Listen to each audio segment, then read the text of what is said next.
무용교에서 유용교회로 오늘의 묵상입니다. 오늘은 사사기 20장 29절에서 35절까지 묵상하겠습니다. 성경 말씀을 듣겠습니다. 이스라엘이 기브와 주위의 군사를 매복하니라.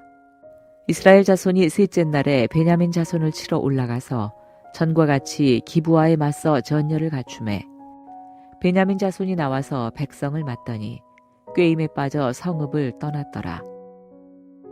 그들이 큰 길, 곧 한쪽은 베델로 올라가는 길이요 한쪽은 기브와의 들로 가는 길에서 백성을 쳐서 전과 같이 이스라엘 사람 30명가량을 죽이기 시작하며 베냐민 자손이 스스로 이르기를 이들이 처음과 같이 우리 앞에서 패한다 하나 이스라엘 자손은 이르기를 우리가 도망하여 그들을 성읍에서 큰 길로 꿰어내자 하고 이스라엘 사람이 모두 그들의 처소에서 일어나서 바알다말에서 전열을 갖추었고 이스라엘의 복병은 그 장소 곧 기브와 초장에서 쏟아져 나왔더라. 온 이스라엘 사람 중에서 택한 사람 10,000명이 기브아에 이르러 치매 싸움이 치열하나 베냐민 사람은 화가 자기에게 미친 줄을 알지 못하였더라.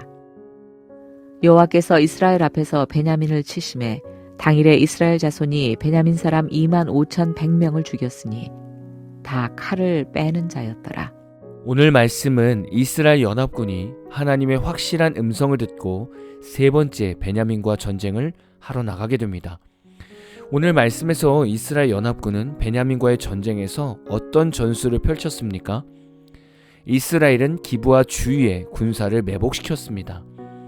그리고 이스라엘 군대를 세워서 이전처럼 베냐민 사람들과 정면 승부를 하는 것처럼 보이게 성문 앞으로 나가게 됩니다. 베냐민 사람들은 이전에 2번의 전쟁 승리에 취해서 자신들의 방어선을 구축하지 않고 성읍을 비워두고 추격에 나서게 됩니다. 이스라엘은 이런 베냐민의 상황을 보고 기브와 성읍을 치고 베냐민 사람 25,100명을 죽이게 됩니다. 오늘 말씀을 들으시면서 무엇을 묵상하게 되셨습니까? 이스라엘 백성들이 왜 진작 이런 쉬운 전술을 생각해내지 못했을까? 아이성 전투에서도 이런 전술을 썼는데 왜 진작 쓰지 않았는가? 라는 생각을 할 수 있습니다. 그런데 우리는 성경에서 결과만 보니까 이런 질문을 할 수 있는 겁니다. 우리의 인생은 때로는 쉽고도 어렵습니다. 문제 가운데 있을 때에는 인생이 어려워 보이는데 막상 풀리는 것을 보면 쉽게 풀릴 수 있습니다. 인생의 문제가 쉽게 풀리고 나서 왜 진작 이런 방법으로 문제를 풀지 않았을까? 라는 생각을 다들 하셨을 겁니다. 예를 들면 몇 년 동안 부모와 자녀와의 관계가 좋지 않았던 겁니다. 부모는 하나님께 이렇게 저렇게 기도를 계속 한 겁니다.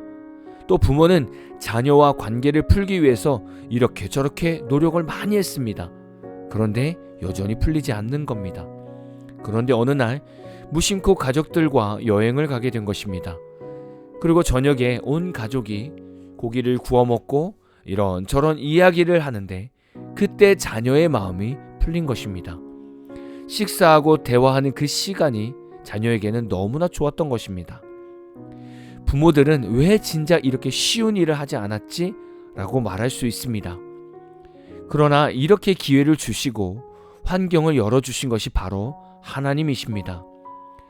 우리가 하나님을 떠나서 내 스스로 내 문제에 빠져서 헤매고 있으면 하나님이 제시해 주시는 쉬운 길을 발견하기 어렵습니다. 하나님께서 아무리 왼쪽으로 가라고 말씀해도 우리는 내 문제에 집중하고 있으면 자꾸 오른쪽으로 가게 되는 것입니다. 이렇게 몇 번 반복해서 실패하다 보면 우리는 지치고 힘이 빠져서 그때서야 비로소 하나님께 어떻게 해야 할지를 묻게 됩니다. 그럼 하나님께서는 또다시 왼쪽으로 가라는 감동을 주시겠죠. 그리고 우리가 하나님의 감동을 따라 왼쪽으로 돌면 일이 너무나 쉽게 풀리는 경험을 하게 됩니다. 우리의 인생은 하나님께서 막으시면 한도 끝도 없이 어려워지고 하나님께서 여시면 한도 끝도 없이 쉬워집니다. 이 땅에서 우리가 구원을 받는 것이 쉬울까요? 어려울까요? 하나님께서는 이 땅의 구원의 길을 예수님께는 가장 어렵고 힘든 십자가의 길로 열어두셨고, 우리에게는 예수님을 믿기만 하면 구원을 주시는 가장 쉬운 길로 열어두셨습니다. 우리가 예수님을 나의 구원자, 나의 주권자로 고백하고 마음으로 인정하면 우리는 구원을 얻게 됩니다. 이 얼마나 쉬운 구원의 길입니까? 여기에는 우리의 어떤 행위나 노력이 들어가지 않습니다. 그런데 여러분, 이 쉬운 구원의 길을 언제 아시게 되었습니까? 그리고 여러분은 이 쉬운 구원의 길을 언제 걷고 계셨습니까? 막상 예수님을 믿고 구원을 받으면 너무나 쉽고 감사한 길이라고 모두가 말합니다. 그러나 예수 믿기 직전을 생각해보면 이 쉬운 길을 왜 이리 믿고 싶지 않았는지, 그리고 믿음을 얻는 것이 인간의 논리에서 참 어려워 보였을 것입니다. 바로 이것이 하나님이 우리의 인생을 주관하신다는 증거입니다. 하나님께서 우리의 인생을 꼬기 시작하면 정신없이 인생을 돌게 됩니다. 그런데 하나님께서 인생을 푸시겠다고 결정하시면 당장 오늘이라도 모든 문제가 풀리게 됩니다. 베냐민의 행동을 보십시오. 자신의 성읍을 지키지 않고 자만하여 이스라엘 백성을 죽이려고 그냥 뛰어나오고 있습니다. 하나님께서 베냐민의 자만한 마음을 그냥 내버려 두셨습니다. 그래서 성읍을 버리는 실수를 저지르게 된 것입니다. 우리는 오늘 말씀을 보면서 과연 우리는 하나님을 얼만큼 신뢰하고 믿고 있는가를 보아야 합니다. 이런 질문을 해봅니다. 지금 우리가 건강관리를 잘해서 이렇게 살고 있다고 생각하십니까? 지금 우리가 열심히 돈을 벌고 있어서 먹고 사는 것처럼 생각하십니까? 지금 내가 열심히 공부하고 준비했기 때문에 좋은 회사와 좋은 배우자를 만났다고 생각하십니까? 혹시 우리 안에 이런 생각이 조금이라도 있다면 오늘 이 생각을 버리십시오. 하나님은 하나님의 기준에 미달이 되면 준비가 될 때까지 우리의 눈과 귀를 막으셔서 쉬운 길을 어렵게 만드십니다. 그래서 작은 일에도 실수하게 하시고 그것으로 삶이 무너지고 경제적인 큰 손실까지 보게 하실 수 있습니다. 그런데 하나님의 기준에 우리가 맞춰지면 하나님은 그때부터 하나님만이 하실 수 있는 놀라운 일들을 우리에게 보여주십니다. 이스라엘 연합군이 왜 이제야 매복으로 승리할 수 있었습니까? 그동안 자기 소견에 옳은 대로 살아가는 죄악의 삶이 있었기 때문에 두 번의 실패로 죄악된 삶을 벗게 되었고, 그때서야 하나님의 뜻을 물어보게 되어서 승리할 수 있었습니다. 그리고 어제 묵상을 나눈 것처럼 질문의 기도가 잘못되어서 그렇습니다. 하나님께 베냐민과 싸워야 할까요 말아야 할까요를 먼저 물어야 했는데, 전쟁은 자신들이 결정하고 전쟁에 먼저 나갈 지파에 대해서만 물었으니 당연히 하나님의 기준에 미달이 된 것입니다. 오늘 말씀을 묵상하시면서 내 삶에 쉬운 문제들이 풀리지 않고 있다면 왜 풀리지 않고 있는가를 오늘 묵상을 통해서 답을 찾으시기를 진심으로 축복합니다. 오늘 마무리 찬양은 제이어스의 시편 139편입니다.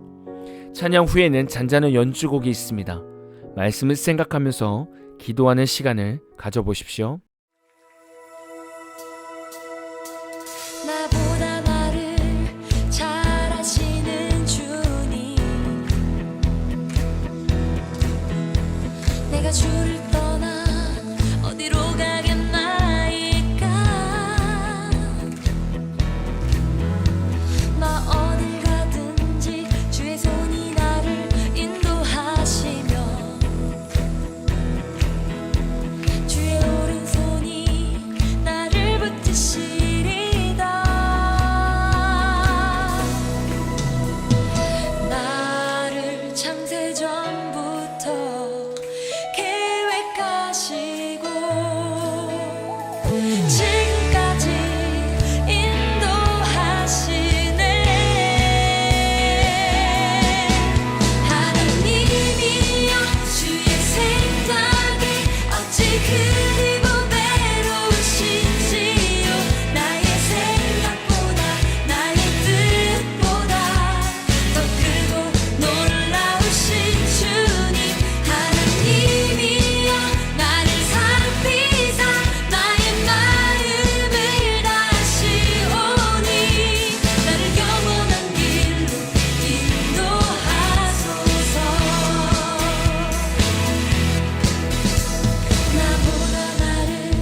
내가 주를 떠나